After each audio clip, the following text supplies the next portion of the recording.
Bienvenidos a Culto a la Noche. Amigos, gracias a todos por estar al pendiente estos días que no subimos video. Estamos de regreso con nuevas historias, esta vez sobre nahuales. Espero que las disfruten para terminar bien este domingo. Recuerden suscribirse, dejar un like y compartir los videos si les están gustando. Sin más por el momento, vayamos con la siguiente historia. El inválido. Historia enviada desde Veracruz por Anselmo Castro. Soy originario del estado de Veracruz. Cuando era joven, vivía en un poblado muy pequeño. Como la mayoría de los pueblos de allá, faltará trabajo, comida y todo, pero las cantinas sobran. En cada esquina puedes encontrarte una. Cuando vivía ahí, trabajaba en el campo. Y lo que todo el mundo hacía cuando acababan la jornada laboral era irse a la cantina a echarse unas cervezas y había algunos que iban a gastarse todo lo que habían ganado ese día. Justo en una cantina fue donde conocimos a Fausto. Mi cuñado y yo siempre íbamos a esa cantina por unas cervezas antes de llegar a la casa. Desde el primer día recuerdo que Fausto estaba ahí, siempre muy alegre, sacándole plática a cualquiera que llegaba a la cantina. Se tomaba si acaso 2 cervezas en todo el día. Nunca supe si vivía cerca de la cantina, pero pasaba la mayor parte del tiempo ahí. ¿Qué tenía de especial Fausto? Bueno, de niño le había pegado la polio y los músculos de sus piernas ya no servían. Así es como él lo explicaba. En esos tiempos todos éramos muy pobres, así que unas muletas o una silla de ruedas era un lujo que Fausto no se podía dar. En lugar de eso usaba unos zanquitos con los que se apoyaba en sus manos y arrastraba sus piernas. Sí suena fuerte, pero no había nada de malo. Él y todos ya estábamos acostumbrados a verlo así. Incluso le molestaba que la gente quisiera ayudarlo. Quería contarles esto para que entendieran del porqué esta historia. Bueno, después de tiempo de conocer a Fausto, un día mi cuñado y yo lo pusimos borracho. No sé si era un día especial o qué pasó, pero por primera vez veíamos a Fausto borracho. Nos empezó a contar de su familia, de cómo sufrió su enfermedad y entre la plática dijo algo muy inquietante. No me preocupa ya la enfermedad, igual puedo moverme por las noches. Nosotros empezamos de curiosos preguntándole a qué se refería, pero siempre nos cambiaba el tema. Nosotros ya borrachos también, seguimos preguntando hasta el punto de fastidiarlo, creo. Levantó la voz y dijo que íbamos a jugar unas carreras, pero que teníamos que ir a las vías del tren.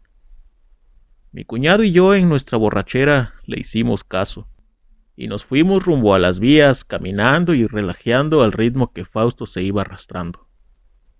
Llegamos a las vías y todo se veía muy oscuro. Al lado de las vías había puro monte alto, eran las orillas del pueblo.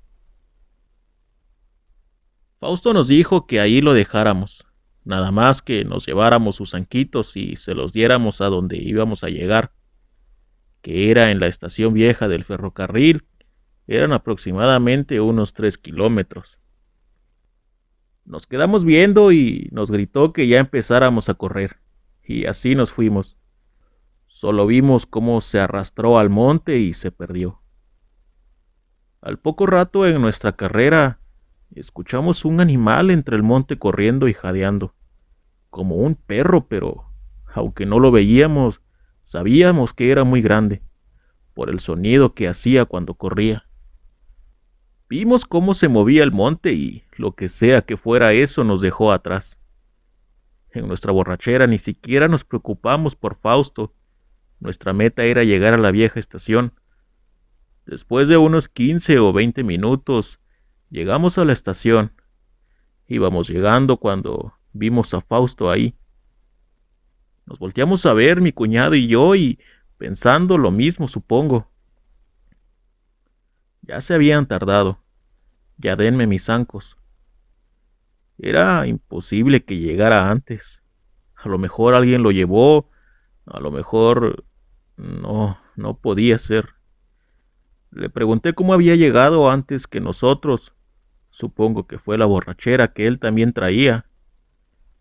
Me convertí en perro. Te dije que por las noches puedo moverme bien. Mi cuñado le preguntó que a qué se refería. Le dimos sus zancos y nos sentamos a su lado. Fausto nos contó lo mucho que sufrió cuando le dio la polio y cómo su familia lo abandonó para no hacerse cargo de él. En su sufrimiento rogó todas las noches a Dios por años hasta que se cansó y empezó a rogar al diablo para que lo hiciera caminar otra vez.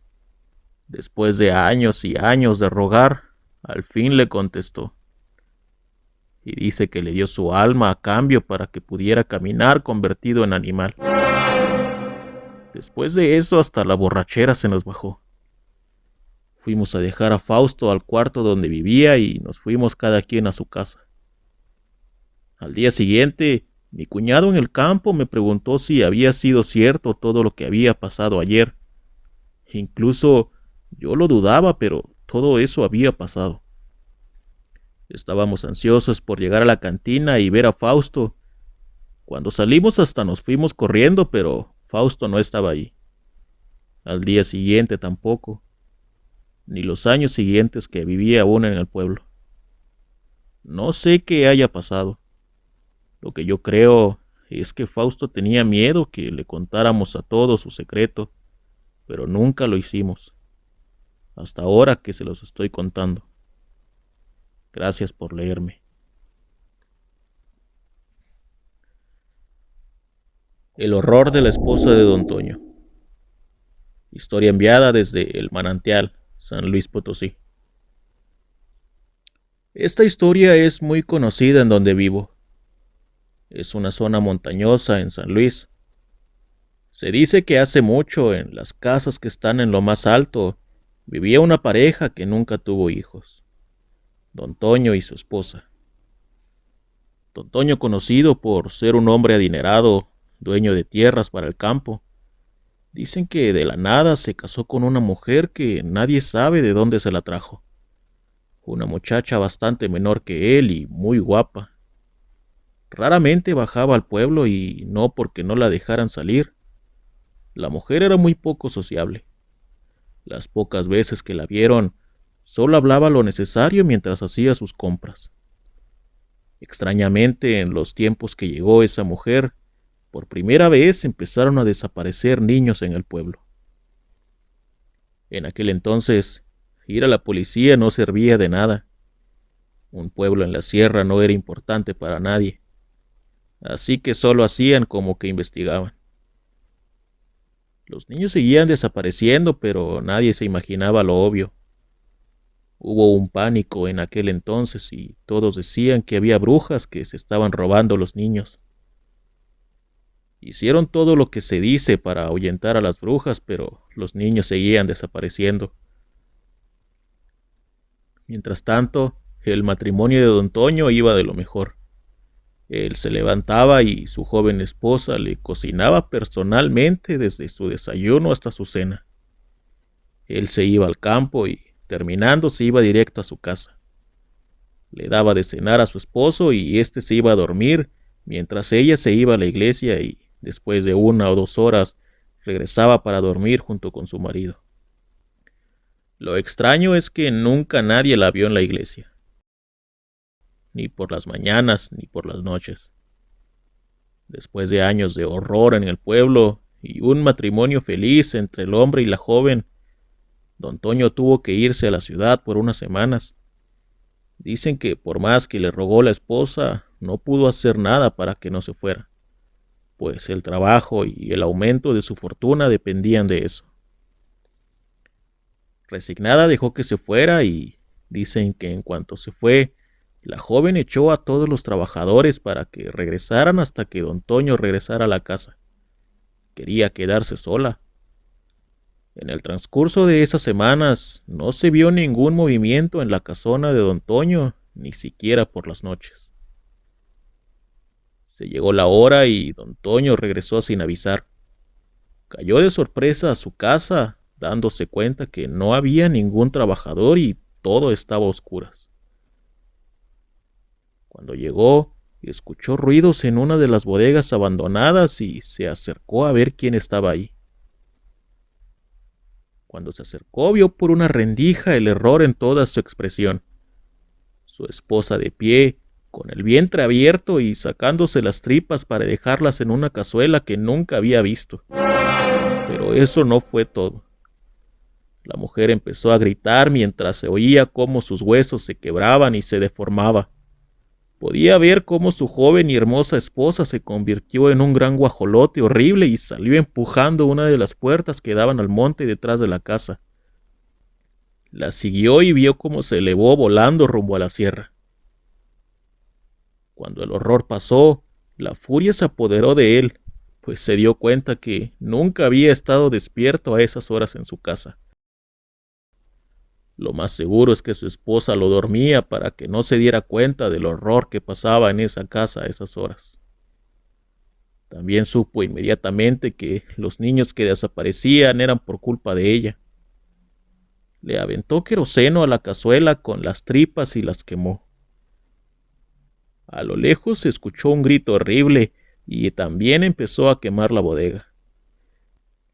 Se quedó esperando hasta que volvió su esposa ya convertida en mujer, con el vientre aún abierto y chillando y gritando de dolor. Al ver a don Toño, se le aventó encima, pero el hombre fue más rápido y le vació la pistola que traía siempre con él. Le prendió fuego a la mujer y dejó que se consumiera, antes de llamar a los trabajadores para apagar todo. Pero uno de ellos lo había seguido desde que llegó al pueblo, y fue quien se dio cuenta de todo lo que pasó, observando desde lejos. Al día siguiente don Toño se fue del pueblo, y nadie volvió a saber de él, pues aunque no era su culpa, él había llevado a esa mujer al pueblo y por su culpa habían desaparecido tantos niños. Juana, historia enviada por Germán Kahn desde Yucatán. Cuando era niño me tocó vivir algo muy feo en la casa de mis abuelos. Crecimos con las historias de brujas, duendes y chaneques en el monte. Y de alguna manera todos llegamos a tener algún encuentro con alguno de esos. Cuando tenía 15 años, aún no nacían mis otros hermanos y algunos días me iba a quedar a casa de mis abuelos. Me gustaba mucho pasar el tiempo con ellos. La casa es bien grande, pero por las noches era bastante siniestra, ya que solo la casa tenía luz y el foco que había en el patio solo alcanzaba a iluminar muy poco. Lo demás eran árboles muy oscuros. Era lo único malo del lugar. Siempre habíamos sabido que uno de los hermanos de mi abuela se había casado con una señora, Juana, como le decían todos. Y justo todos sabían que era bruja. Las malas lenguas dicen que ella mató al hermano de mi abuela en alguno de sus rituales. En aquel entonces habían tenido alguna discusión mi abuela y esa señora por alguna cosa que el hermano de mi abuela había dejado y la señora nunca se lo quiso entregar a la familia de mi abuela. Ese día de la discusión, en la noche, cayó una tormenta muy fuerte en el pueblo. Los truenos allí se oían demasiado fuertes. Creo que nunca he escuchado los truenos tan claros y fuertes en otro lugar como en mi pueblo. La recámara donde dormíamos tenía una ventana de lámina de esas que se abren hacia afuera. Ya estábamos acostados escuchando los truenos y la lluvia, cuando de repente se empezó a escuchar un chillido de marrano muy fuerte alrededor de la casa. Se nos hizo raro, pero seguramente algún animal se asustó con la tormenta y fue a dar a la casa. Seguíamos escuchando cómo rodeaba la casa, cuando de repente se levantó y empujó con las pezuñas la ventana, abriéndola fuertemente. Yo grité asustado, pues fue horrible ver un marrano parado en sus patas asomándose por la ventana. Mi abuelo se levantó rápido y fue por su machete. Solo escuché que dijo: Esta maldita vieja, ahorita la voy a machetear. No entendí hasta que me di cuenta que la ventana estaba muy alta, así que no podía ser un marrano normal. Era algo muy grande y en cuanto mi abuelo salió, corrió. Mi abuela y yo salimos detrás de él mientras mi abuelo salió corriendo por la calle detrás del marrano. Nosotros nos quedamos afuera de la casa en la lluvia esperando que mi abuelo regresara. Se nos hizo eterno, pero solo fueron unos minutos. Cuando regresó, dijo que le había alcanzado a poner un machetazo en el lomo y corrió más fuerte mientras se perdía cruzando un arroyo. Nos metimos a dormir y cerramos las puertas y las ventanas muy bien. Al día siguiente mis abuelos y otras personas que se dieron cuenta del escándalo fueron a buscar a Juana, pero no la encontraron. Y no la vieron en días, hasta que se dejó ver de nuevo, según que andaba de visita en otro pueblo con sus hermanas. Pero después de tiempo, se enteraron que había ido a dar a un hospital, diciendo que había tenido un accidente en el campo con una herida en la espalda. Amigos, ¿qué les parecieron estas historias? Espero les hayan gustado y les prometo que pronto estaremos más activos en el canal. Recuerden que si quieren compartir su historia pueden mandarla al correo que estará en la caja de descripción o la página de Instagram. Por hoy ha sido todo, nos vemos la próxima y recuerden, ya pueden descansar en paz.